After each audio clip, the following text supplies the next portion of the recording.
rupture de vie, c'est quelque chose qui survient dans un environnement où, a priori, on pensait que les choses allaient se passer de façon harmonieuse. Et brutalement survient un événement qui vient complètement bouleverser cet ordre établi et cette projection assez sereine, somme toute, qu'on avait de l'avenir. Et qui met dans une situation un peu de perte de repères, avec tous les mécanismes de protection que l'on met en place. Ces ruptures de vie sont vraiment un point charnière qui peuvent faire aussi réémerger des vieilles choses de notre passé. Dans tout mon travail, j'essaye au maximum de pouvoir faire un état des lieux. Qu'est-ce que cette rupture de vie? Qu'est-ce que ça implique pour moi? Et en même temps, comment je peux concrètement mettre en place des étapes pour reconstruire, forcément à un niveau différent, forcément dans un nouvel équilibre. C'est tout l'enjeu d'ailleurs. Cette rupture de vie, est-ce qu'elle va m'écraser et me faire reconstruire à 10 crans en dessous? Ou est-ce que cette rupture de vie va être un potentiel de croissance?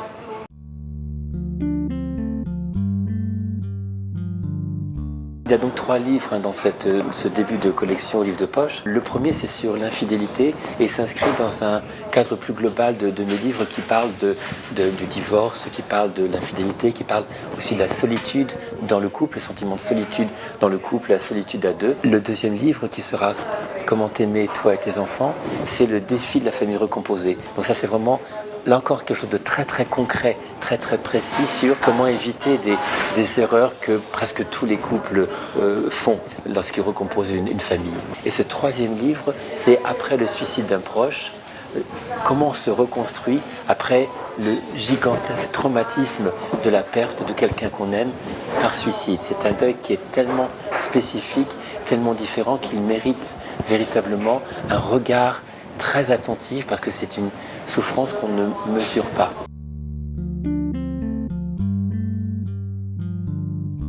Il y a un réel besoin parce que ces 3 livres ont un axe très pratique, très concret. C'est pas du tout de la théorie psy, c'est vraiment comment concrètement je comprends la situation.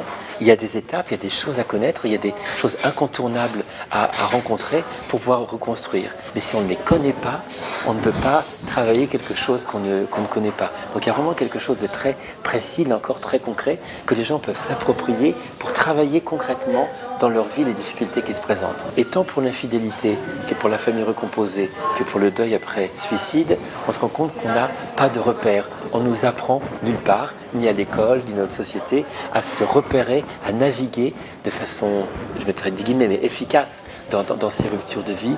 Et donc c'est le propos de ces livres d'apporter des outils concret et efficace. C'est vraiment le fruit de ma pratique et je peux le dire, au fil des années, ça marche. Au bout du compte, c'est presque toujours les mêmes schémas qui se répètent. Ce sont les histoires d'autres personnes. On dit, mais ça, c'est mon histoire aussi.